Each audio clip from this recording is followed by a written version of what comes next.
নিশাৰ আন্ধাৰত ম্লান হৈ যোৱা তাইজনী। পিতাই পইচা পালি জানো নে আজিও নিমখ ভাত?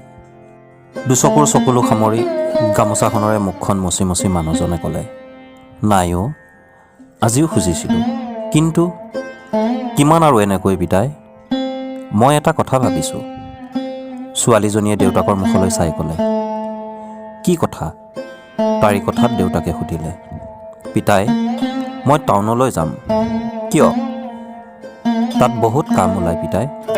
মই যদি কিবা এটা পাওঁ ঘৰখন ভালকৈ চলিব। মাৰ দৰৱৰ পইচাকেইটাৰ কাৰণে তই আনৰ ডাঙৰ কথা শুনিব নালাগে পিতাই। এইবোৰ কি কৈছ ভাবিছা এবাৰ মাজনী?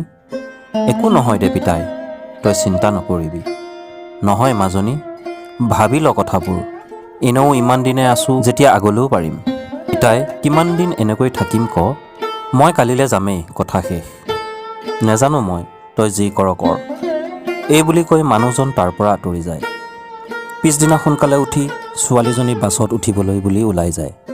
যোৱাৰ আগত তাইৰ দেউতাকে তাইৰ মূৰত হাত বোলাই তাইক কয়, মাজনী যাবলৈ ওলাইছ যা, কিন্তু ভালকৈ চলিবি। সেইখন এখন বেলেগ পৃথিৱী, আমাৰ গাঁৱৰ নিচিনা নহয়। তই নোযোৱা হ'লেও আমি চলিব পাৰিম। এনেও ইমান দিন এনেকৈ চলিয়ে আহিছোঁ। যিমান আছে সেয়াই বহুত আমাৰ কাৰণে। হ'ব পিতাই, তই মিছাতে চিন্তা কৰিছ। মই এতিয়া যাওঁ। এই বুলি ছোৱালীজনী গুচি যায়। টাউন পাই তাই কাম বিচৰাত লাগি যায়। বহুত ঘূৰি ফুৰিও তাই কাম এটা বিচাৰি পোৱা নাছিল। ভোকে পিয়াহে তাই জৰ্জৰিত হৈ পৰিছে। ব্যস্ত চহৰখনৰ মাজত তাই নিজকে পদপথৰ কাষৰ সৰু ঠাই এটুকুৰাত এৰি দিলে। দোকানৰ পৰা কিবা কিনি খাবলৈ তাইৰ লগত অলপ পইচাহে আছিল। বিস্কুট আৰু এটা পানীৰ বটল কিনি ল'লে। সেয়াই তাইৰ খালী পেটটো পূৰ কৰি থ'লে। তাই ভবামতে একোৱেই হোৱা নাছিল।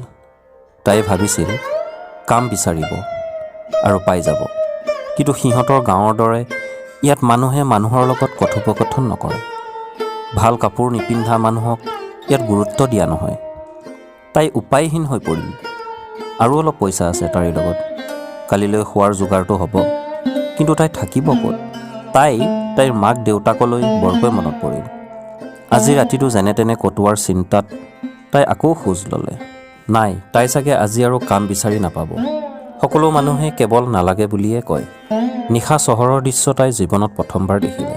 তাইৰ ভাল লাগিছিল চাৰিওফালে পোহৰ বিলাই থকা বিজুলী বাতিবোৰ দেখি। আৰু তাইৰ ভয়ে লাগিছিল সেই মদমত্ত যুৱকৰ চিঞৰ বাখৰ আৰু অচিনাকি মানুহৰ মুখবোৰ দেখি। হয়তো তাই চহৰলৈ অহাৰ সিদ্ধান্তটো সম্পূৰ্ণৰূপে ভুল আছিল। তাই দেখিছিল পথৰ কাষত খালী ঠাইবোৰত অসংখ্য মানুহে শাৰী শাৰীকৈ শুই আছে। হয়তো তাইও আজি তেনেকৈয়ে ৰাতিটো কটাব লাগিব। কিন্তু হঠাৎ পিছফালৰ পৰা তাইক কোনোবাই মাত লগাইছিল। তাই ঘূৰি চাই দেখে এজন পুৰুষ তাইৰ ওচৰ চাপি আহিছে। ভয়ত তাইৰ উশাহবোৰ চুটি হৈ আহিছে। তাইৰ শৰীৰটো ঘামিবলৈ ধৰিছে। তাই মানুহজনক প্ৰশ্ন কৰিলে, কোন? মই কিবা ভুল কৰিলোঁ নেকি? মানুহজনে সহজভাৱে ক'লে, নাই, তুমি ভুল কৰা নাই।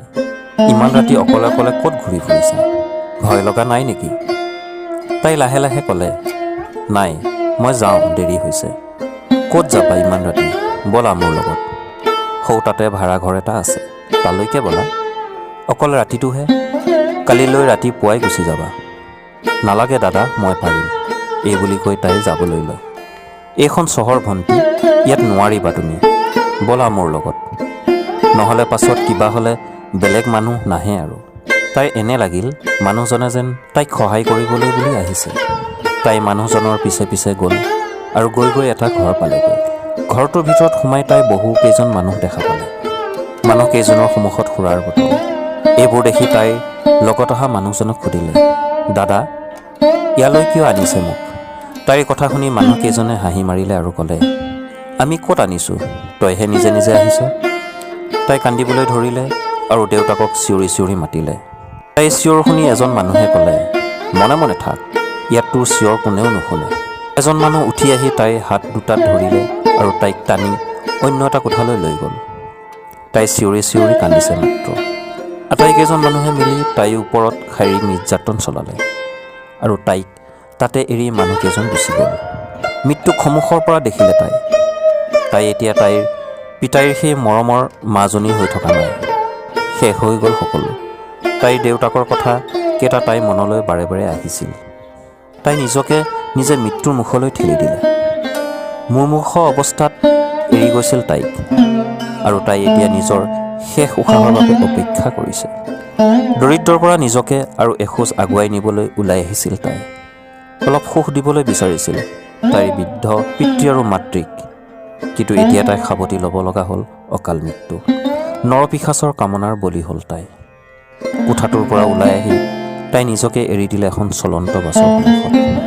এতিয়া তাই ব্যস্ত চহৰখনৰ মাজমজিয়াত পৰি থকা নিথৰ দেহটোৰ ওচৰত এতিয়াও কোনো মানুহ নাছিল।